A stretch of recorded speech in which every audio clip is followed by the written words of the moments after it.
All right, welcome back. Post game, Purdue, Penn State pulled out a victory. Wasn't pretty at all, but we're gonna hit our 3 and out real quick. I'll turn it over to Zach. First, big takeaway. Go for it.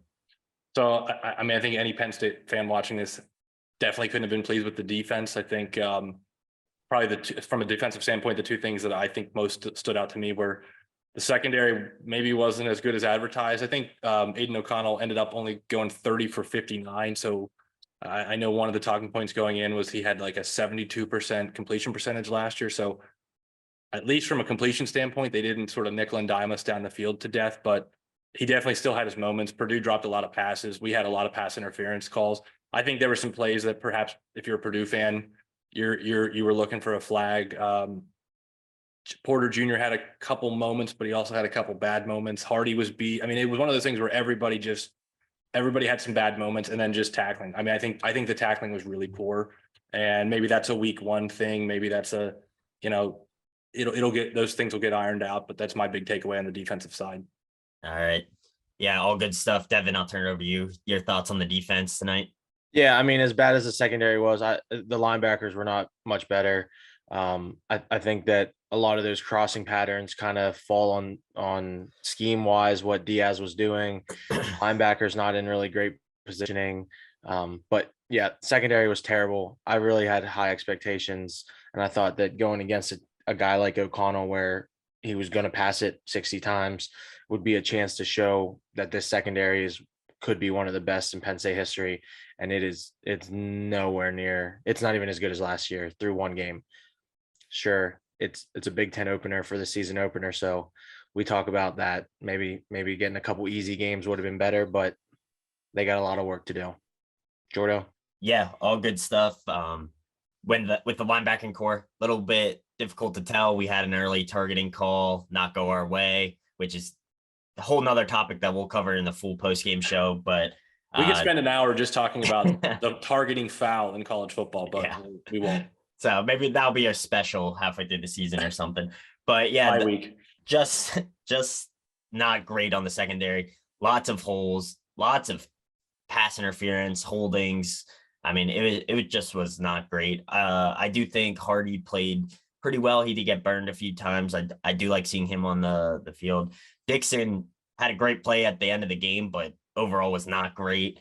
So it's just one of those things. I mean, I'm hoping we can grow into it a little growing pains, but it was not good overall. So that's going to be our first talking point done. Let's hit the second talking point. I think we all want to talk about our offensive line and running game.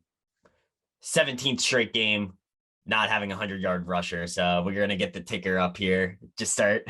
We've gotten this many games without a 100-yard rusher. So I'll turn it over to you, Zach. You can hit it. Well, and this is something I said to you during the game too. I'm at the point where I just think every game, it would be nice if we had 100 yards rushing, period. You're referencing getting a 100-yard rusher. Allen and Singleton both ended up with 31 yards. And part of the issue is, I think, again, like we talked about in the preview, you're balancing snaps. You've got Allen getting 8 carries, Singleton getting 10, Kevon Lee getting 9. And they all had their moments. And obviously Lee had the redemption at the end, but it just seems like it's every series, especially when you're not sustaining long drives and we're just cycling the running back in and out. It's hard to get a feel for kind of who's taking control of the game. I mean, I will say, if you're a Penn State fan, I think you have to be impressed with Allen and Singleton. Again, not a lot of yards, but they both showed that they're players at this level as true freshmen. And I think that's big going forward. And as these first couple games get played, I think if you're Penn State, you got to try to figure out that rotation in a way that makes sense so that you're utilizing your pieces, but that you're also giving somebody a chance to just get going and get momentum. I didn't touch on the offensive line there, so I'll leave that for Devin maybe. But yeah, Devin, go ahead and take it over from there. Yeah, I mean, I really just want to drop a bunch of F-bombs and scream and swear, because it's just embarrassing. It is embarrassing how bad our running game is. And our offensive line is awful. It's terrible. We ran a QB sneak from the 2.5-yard line, and our offensive line started blocking at the 3. And if it wasn't for Brenton Strange pushing Sean Clifford into the end zone. He's going to lose yards on that play. Hey, Little bush push. I got to tip my cap to the offensive strategist. They're just the wishbone formation and getting 3 guys in the backfield so that you can use the bush push. I'll give them that, but yeah, it was bad. Not a lot of push. I mean, it was just running backs meeting defenders at the line of scrimmage like we're used to seeing. And Zach, can you say one more time how many carries and yards Nick Singleton had? Can you say that one more time since I know you have the stats in front of you? Nick Singleton had 10 carries for 31 yards. Katron Allen, I'll do them all while we have it real quick. Katron Allen, 8 for 31, Singleton, 10 for 31, and Lee was 9 for 30. And the longest run of the game was Kevon Lee, 12 yards. Yeah, so I want to pick right after that. So I wanted to point out Singleton because at halftime he had 9 carries for 32 yards. So that means he had 1 carry in the second half. And he was definitely the best running back in the first half, I thought, pretty easily. So, yeah. I mean, we made the joke about from the office, where would Catholicism be without the popes? We have 3 popes in the backfield and we have no idea what to do with them. None. Like Kevon Lee should not be on the field. Yeah. I mean, Ford obviously had some great plays tonight, but I mean, he pretty much just caught the ball out of the backfield. He really didn't do much running. I just am very disappointed with not picking a single back to use for our game plan. Like it was literally every drive we were switching out the backs, and that doesn't do anything for their confidence, doesn't do anything for them to get a flow of the game, anything like that. So that really bothered me. And you guys know in our group chat, I was just going. The podcast is going to be 6 hours this week already. I mean, yeah. I think that's just something we're going to have to live with. And I don't want to Devin's point, I don't want to belabor it, but I think there's a couple of things at play there. One, which is, you know, maybe you just have a situation where in training camp, there's not one guy that sets himself apart. But I think there's also, unfortunately, especially in today's day and age, politicking that goes into it, where you bring in these stud 4 or 5 star freshman recruits and they expect to see the field, right? And so, and I'm not saying that Singleton or Allen didn't impress, but you've got to find a way to keep everybody happy. And unfortunately, at certain positions, it's easy at defensive line, right? But it's hard at quarterback. It's hard at running back. It's a little easier at receiver, but at some point you've got to have your best players on the field and you got to feed them the ball. Look at Purdue. I don't know if they knew going into the game, Charlie Jones was our guy, but they figured out at some point during the game, Charlie Jones is our dude. And after his 7th catch, and they went, and they went to him. And I think that's like coaching 101 is ride the hot hand, figure out who it is and just go. And maybe the next game it's different, but you got to figure that out and you got to be able to adjust on the fly. Yeah, I mean, all true, and that's something we've been historically bad at. I've been a Franklin hater at times, but I really don't think he coached very bad. I will say I was very impressed with our late play in the end of the first half, going right into halftime. That changed the whole game. You know, we lose that game. The end of both halves, really. I mean, that game was won in the last couple minutes of the second quarter and the last couple minutes of the fourth quarter. I think you could argue Purdue dominated the game at all other points of the game, essentially, except for the last couple minutes of, the last couple minutes of the second quarter. I mean, obviously everyone will remember years from now, they'll remember the fourth quarter drive. I think Clifford was 6 of 7. Will they? Wow. I mean, it's his team ends up 6-6 or 7-5, like we're suspecting based on that showing tonight. But I mean, I think that game turned in the second quarter, even though Purdue ended up coming back and taking the lead.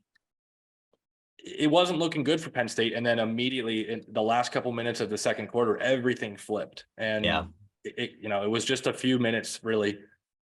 And we'll save some of this for our full post game breakdown, because we could really go in depth. I know it's fresh in our minds and we're getting excited about, getting into it. But we'll just hit one more thing. What the heck happened with Clifford coming out of the halftime? Like, phantom shits, I don't know. Like had to go back in. We got to see Drew Aller, which everyone's going to be pumped about. Going to have a nice clickbait thumbnail for this episode, so that'll be great. But Aller played very well. I think he did the job. He had some great throws. That throw that Tyler Warren dropped right in between two DBs. So that was all exciting. If you guys want to talk about Clifford Aller controversy, we'll call it. I'll jump in, I guess, unless Devin wants to start. I mean, I go ahead, because I don't think it's a controversy. I think Franklin has shown his loyalty to Clifford, and whether you like that or not, I don't think that's going to go away over one. Joe Klatt doesn't like it, so And look, there's no denying the interception was a terrible throw, and he actually had a guy open. And did Clifford play great even outside of that throw? I wouldn't say he played great, but I think he played good enough for Penn State to win. And I think Aller came in and frankly, he looked the part. I mean, he just the body size and everything. There was the couple passes he threw, he climbed the pocket. There was one throw where he escaped the pocket to the right and hit, I believe it might have been Washington in stride, threw a dart, a tight spiral. I mean, he looked the part. But again, what I would say for the Penn State fans out there, if you think this is an elite championship caliber team that's being held back by Sean Clifford, that's not what I saw tonight. I saw a team with a lot of flaws and mediocre quarterback play that could be better, but was good enough to grind out the win. I mean, your quarterback had 5 total touchdowns, so I don't know what more you want from him, to be honest. And a lot more. I want a lot more. All right, I want a lot more. Tell me what you want. I mean, we get some crap in the comments sometimes about the three of us just agreeing on everything. So I'm gonna completely disagree with you, Zach. I thought Clifford played bad. I don't even think he played okay. I mean, other than that touchdown where Brenton Strange breaks 4 tackles, we're talking about 52% completion percentage and barely 200 yards. And take away that last drive, that's another, what you said, I think 6 for 7. So we're talking 13 for 30. 13 so take away all the good plays he had. Take away the good stuff, but keep the interception. I know, but I'm just saying that one drive where Purdue clearly went into we're trying not to lose mode, which we complain about all the time. Like, Purdue choked that game away by going, rather than being the aggressor and continuing to bring pressure and doing all the things they were doing well, they let Sean Clifford sit in there. They let him be comfortable. And whenever Sean Clifford's comfortable, he's going to make good passes, obviously. But the thing that I think Sean Clifford, as a 24-year-old man, a grown man, 6 years at Penn State, he has to be able to make passes whenever he's not comfortable. I mean, yeah. I think that you have to be able to if you're going to be a 6-year senior at 24 years old. Is he more worried about his NLI deal? I mean, Drew Aller as an 18-year-old true freshman, yeah, I kind of understand if he's getting a little pressure and overthrows Tyler Warren on that one that could have been caught. I can't make any excuses for Sean Clifford overthrowing 10 receivers. I mean, I don't know. Yeah, like I said, I don't know that we're actually in dispute here because I don't think, like I said, I don't think he played great. I think it was good enough to get the win, and I think against whether it's Clifford or whether it's Clifford or whether it's Aller or Vayu or whoever, they could set the world on fire. And I think whoever that quarterback is, and no matter how well they play, there's going to be hurdles elsewhere on the roster that are going to be really difficult to overcome unless we see some massive improvements. And obviously it's week 1. So there's always this, this major immediate instant reaction after week 1. And sometimes the team evolves over the week. So we'll just have to wait and see. And thankfully in 2 weeks, we're going to, not to overlook Ohio, but I'm going to anyway. Jordan thinks we're losing to Ohio. So we got another huge road game where it's sort of like put up or shut up time. You go into the SEC playing a road game. Clifford's going to have another opportunity to impress or not impress, depending how it shakes out. But yep. I mean, all good stuff. I do like that we actually have some disagreement for once, even though we are kind of in agreement. Yeah, I mean, I think Clifford played well personally, and I think I didn't see any. Other than the interception, I didn't see any plays where he drastically was costing us, other than a few where he didn't take off running when he had some open lanes. That's a good point too. I think the one thing is after that hit there, I mean, because one thing you got to give Clifford over the years is he's not afraid to scramble and run. And in some games against some teams with the play of his offensive line, it's not a question of whether he wants to or not. It's just scrambling for your life. But there was a lot of moments tonight where it felt like maybe he could get something, or maybe some crossing routes were opening up the middle and he didn't pursue it. And is that strategy, or was that just, he got his leg kind of like snapped in half earlier in the game and he's a little gimpy. I don't know. We'll have to wait and see on that as well. But yeah. Well, I think that's going to wrap up our 3 and out. Somehow we survive in Purdue. We're 1-0 on the season. All of our, check boxes check out for this game, even though you guys as Pick'em did lose tonight, so West Virginia lost. But so you guys are 0-1. I'm TBD. Don't worry, you'll be 0-1 on Saturday. But yeah, I mean, what a wild game. Like, honestly, we probably should have lost, but that's how football goes. So thanks for watching. We'll see you next time.